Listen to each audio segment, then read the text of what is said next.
آپ کی جانب آؤں گی صفا فاطمہ، آپ یہ بتا دیجئے کہ پردہ کرنے والی خواتین کو ان کے اپنے پردے سے کیا کیا فوائد حاصل ہوتے ہیں، فرمائیے گا۔ سب سے بڑا فائدہ تو یہ کہ اکابرین جو ہماری نیک صالحات ہیں ان کے طریقے پر چلنا، ان کی سنت کو ادا کرنا، یہ ایک بڑا فائدہ ہے جس کی وجہ سے اخروی اجر و ثواب بھی حاصل ہوتا ہے۔ مزید اگر بات کریں تو یہ ہمارے مورخین نہیں بلکہ مغرب کے مورخین کے مطابق اگر تحقیق کو دیکھا جائے تو معلوم ہوتا ہے کہ انہوں نے بھی یہ بات لکھی کہ انسانی معاشرے کی تباہی میں عورت کا آزادانہ رویہ اور اس کی بے پردگی کا بڑا عمل دخل ہوتا ہے۔ اس کا مطلب یہ ہوا کہ اگر یہ چیزیں نہیں ہوں گی تو ظاہر ہے کہ پردے کے فائدے معاشرتی اعتبار سے بھی ظاہر ہوں گے۔ ایک انسان کی اپنی ذات پر ظاہر ہونے والے فائدے ہوتے ہیں، اس کے ساتھ ساتھ کچھ ایسے بھی فائدے ہوتے ہیں جو معاشرتی اعتبار سے ہمیں ملیں گے، اور جس ترقی کے لیے ہم صبح و شام کوشاں ہیں اس کا ایک بڑا سبب یہ چیز بن سکتی ہے کہ خواتین جو معاشرے میں موجود ہیں ان کو باپردہ ہونے کا درس دیا جائے، یہ بڑا فائدہ ہے۔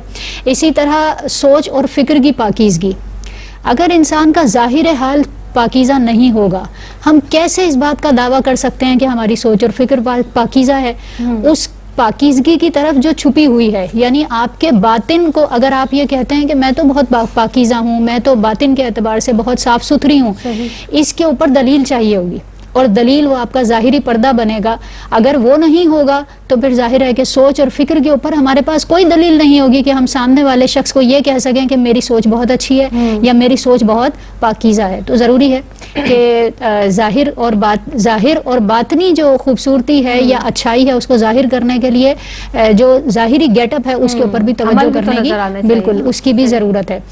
ہم یہ دیکھتے ہیں کہ تہمت سے بچنا اس عورت کے لیے بہت آسان ہوتا ہے جو باپردہ ہو۔ اگر 10-12 خواتین ہوں گی، ان میں سے چند ایسی ہوں گی جو پردہ کرنے والی ہیں، ان کی طرف تہمت کی نسبت کرنا مشکل ہوتا ہے۔ وجہ یہ ہے کہ ہم یہ دیکھتے ہیں کہ یہ تو باپردہ ہے، یہ تو نہیں کر سکتی ہیں ایسے کام، دوسروں کی طرف نسبت کی جاتی ہے جو بے پردہ خواتین ہوتی ہیں۔ تو تہمت کا بھی زیادہ تر اندیشہ ان خواتین سے ہوتا ہے جو بے پردہ معاشرے میں پھر رہی ہوتی ہیں۔ اسی طرح ہم یہ دیکھتے ہیں کہ قرآن کریم نے لباس کے 3 مقاصد بیان کیے ہیں۔ پہلا یہ ہے کہ انسان اپنے جسم کو چھپائے، دوسرا یہ ہے کہ سردی گرمی جو موسم کے اثرات ہیں ان سے محفوظ رہے، تیسرا یہ ہے کہ انسان لباس تقوی اختیار کرے۔ وہ لباس تقوی، وہ خوف کا لباس، اللہ رب العزت کا جو خوف طاری کرنا ہے اس کا جو لباس ہے، اس کے لیے ضروری ہے کہ ہمارا ظاہر جو ہے وہ باپردہ اور باحیا نظر آئے۔ تو یہ بڑا فائدہ ہے کہ اگر انسان ظاہری طور پر اپنا گیٹ اپ ایسا بنا لیتا ہے کہ وہ باپردہ ہو تو اور اس کی حیا اس کے لباس سے ظاہر ہو، تو امید ہے کہ یہ چیز اس کو تقوی کی طرف لے جانے کا سبب بھی بن جائے۔ اس کے ساتھ میں ایک بات اور عرض کروں گی کہ پردہ معاشرے میں امن اور سکون کی فضا بھی قائم کرتا ہے۔ اس مقام پر یہ بھی بعض لوگ یہ سوال کرتے ہیں کہ اسی پردے کے اندر خواتین برے کام بھی کر رہی ہوتی ہیں، غلط کام کی طرف بھی مائل ہوتی ہیں، تو ہم کیسے اس بات کا جو ہے وہ دعویٰ کر سکتے ہیں کہ پردہ ہوگا تو خواتین برے کاموں سے بچ جائیں گی؟ تو یہاں پر میں یہ عرض کرنا چاہوں گی کہ اکثریت کو دیکھا جاتا ہے، اور اکثریت ایسی ہی ہوتی ہے کہ جو باپردہ خواتین ہوتی ہیں وہ برائیوں سے بچی ہوئی ہوتی ہیں۔ اگر صرف یہ کہا جائے کہ جی پردے میں بھی برے کام ہو جاتے ہیں تو ہم پردہ نہیں کریں گے، تو یہ عذر اس لیے پیش نہیں کیا جا سکتا کہ پھر برائیاں تو پھر بہت ساری جگہوں پر ہوتی ہیں۔ وہی نمازی جو نماز پڑھنے آتے ہیں، یہیں پر بم بلاسٹ کے بھی ہمارے پاس کیسز ہوں گے، تو کیا یہ کہا جائے گا کہ نماز پڑھنا چھوڑ دی جائے؟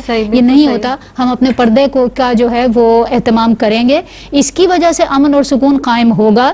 باقی رہا یہ معاملہ کہ چند افراد اگر ایسا کرتے ہیں کہ وہ اس کا مس یوز کر رہے ہوں، تو ان کی وجہ سے یہ نہیں کہا جا سکتا کہ امن قائم نہیں ہو سکتا۔ اوور آل دیکھی جاتی ہے صورتحال، اور وہ یہی ہے کہ امن اور سکون کو قائم کرنے کا پردہ سبب بنتا ہے۔ نبی پاک علیہ الصلوۃ والسلام نے حضرت فاطمہ رضی اللہ تعالی عنہا سے بلکہ صحابہ کرام سے پوچھا تھا کہ عورت کی سب سے اچھی صفت کیا ہے، تو کسی نے جواب نہیں دیا۔ حضرت علی رضی اللہ تعالیٰ عنہ اپنے گھر تشریف لے گئے اور حضرت فاطمہ رضی اللہ تعالیٰ عنہ سے یہی سوال کیا۔ آپ نے فرمایا سب سے اچھی صفت یہ ہے کہ عورت مرد کو بلا وجہ نہ دیکھے اور مرد عورت کو بلا وجہ نہ دیکھے۔ یہ ہے وہ پردے کا کانسیپٹ جو دین اسلام ہمیں دے رہا ہے اور جو بے شمار فائدوں کا باعث ہے۔ بالکل درست۔